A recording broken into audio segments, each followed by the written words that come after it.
Good afternoon. We're tracking a couple spots of rain and thunder showers as we go through the day. Those should die down after sunset. A low near 63 Sioux Falls, 62 in Aberdeen, 63 in Pierre, and 61 in Rapid City. Tomorrow, more spotty rain and thunderstorm chances. 79 are high Sioux Falls, 85 in Aberdeen and Pierre, and 87 in Rapid City. Sunday looks to be much of the same. We'll take a closer look coming up. KELOLAND's First at 4 starts right now. Live from KELOLAND Media Group. KELOLAND News, First at 4. A global tech outage is being felt right here at home. How the Sioux Falls and Rapid City airports were impacted. Plus, it's sweet corn season in Minnesota. How this year's flooding and hot weather are changing the outlook. And later, taking an expensive luxury and making it more accessible. How a Minnesota nonprofit is trying to make clay surface tennis courts more common. Good afternoon, and thanks for tuning in to First at 4. I'm Don Jorgensen. And I'm Summer Ottershot. An officer with the South Dakota Department of Corrections was killed earlier this week in a crash west of Yankton. He has been identified as 30-year-old Andrew Kodelik. The Department of Public Safety says he lost control after hitting a dead deer in the road and collided with an oncoming car. The DOC says he was on his way to work at Mike Durfee State Prison, where he was a corrections lieutenant. Authorities say the driver of the other car has life-threatening injuries. A large employer for the town of Pollock in north central South Dakota is closing its doors. Dairy Farmers of America says that it is closing its dairy ingredient facility due to supply and demand. 33 people are losing their jobs because of the closure. The company says that the raw milk currently processed at the Pollock plant will be moved to other facilities. A global tech outage is being felt around the world and here in KELOLAND.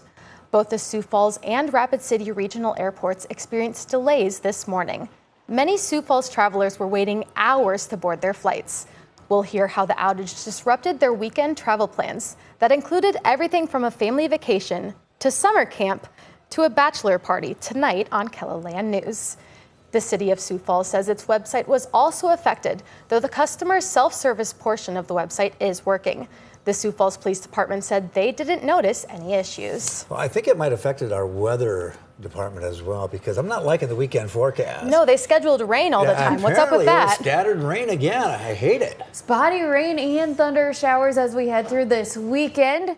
At least it's not the heavy rain Yankton had earlier today. Right now, some thick clouds here in Sioux Falls.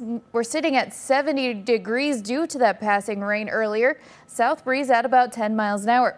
It is a lot warmer in western South Dakota. Sunshine and 91 in Rapid City right now. That northeast wind at 17 miles an hour.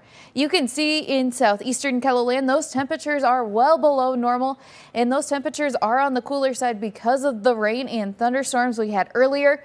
But western South Dakota had sunshine through much of today, and so they are on the warm side. Right now, we do have some stronger winds in southwestern South Dakota. And in that same area, we're watching some thunderstorms working their way towards the Nebraska border. We'll take a closer look at those right now, just along the Nebraska border, just to the south of Harrington, Lakeview, as well as to the north of Valentine. Now, we do have a couple spots of thunderstorms over the Black Hills, up by Lead and Spearfish, down in between Hot Springs and Edgemont as well. Now, on the other side of the state, Yankton had several inches of rain this morning, creating some flash flooding issues. That rain is slowly winding down as we head through this afternoon. Southwestern and south central KELOLAND still have a risk of severe weather, a level 2 out of 5 there in yellow. Strong winds and large hail going to be those main threats. Those should die down as we head after sunset tonight. We'll keep our winds light as well. 63 are low Sioux Falls, 62 in Aberdeen, 63 in Pierre, and 61 in Rapid City. Now tomorrow, a couple more chances of spotty thunder showers. Those temperatures still below normal.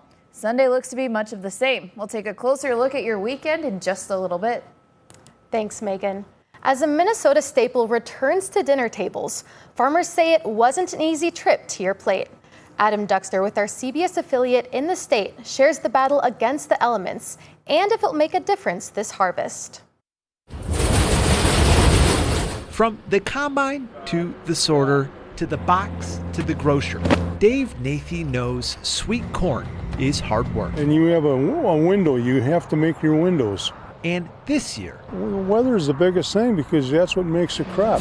record rains made that work even harder. You had so much rain, and you had to put 2 weeks in 1 or 2 days that you had time to work the ground. And he wasn't alone. We no longer have a normal year anymore. U of M professor Bill Hutchison says rain put tens of thousands of acres of sweet corn in Minnesota in jeopardy. On the one hand, it's great that we now have rebuilt our soil moisture going forward, and for this summer.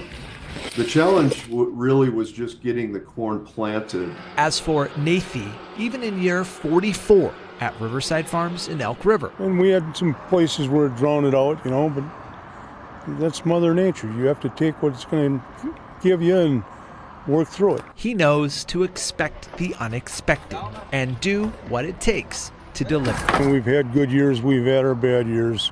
We've had it so bad where we got hailed out, And thank the Lord that didn't happen to us this year. Yeah, we struggled with water. We had almost 18 inches in May, but we were able to get it going. In Elk River, Adam Duxter, WCCO News. Hutchinson says more farmers are learning to cope with extreme swings in the weather, which he says is a side effect of climate change's continued impact on us each year. Well, the recent flooding that affected southeast South Dakota and northwest Iowa washed away fields of crops, leaving farmers questioning what to do now. Well, most farmers went to their crop insurance right after the flood to come up with a plan of action. Many farmers whose fields dried up quickly are starting replanting soybeans and oats. Other farms with their fields still wet are stuck waiting it out. A field agronomist says that farmers should try to replant this season, though. The biggest thing that growers are worried about right now is leaving that ground bare, and so we are making sure to get a crop out there on the ground. And it doesn't matter if it is a grain crop or a forage crop, as long as there is some sort of root mass below ground, those microbes can keep working, and that's what we're really concerned about. Farmers are still hopeful, though, about this season with the replanting continuing. The agronomist says that next year's crop will definitely be one to watch after the flooding. Recovery from the flooding is still underway across Siouxland. That includes one school that is cleaning up damage before classes start back up. It's been more than a month since floodwaters swept through Rock Valley Community School, and with the school year just around the corner, administrators are hard at work restoring the school building.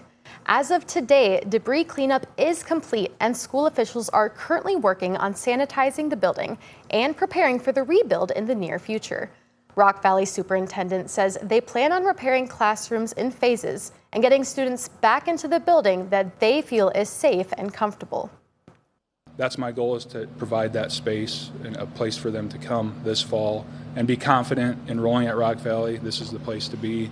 We're going to build back, and we're going to be stronger than ever together. The official start date for Iowa schools is August 23rd, but Rock Valley is setting a goal for students to report back September 5th. There are still a lot of unanswered questions around the attempted assassination of former President Donald Trump. We have the latest on the investigation.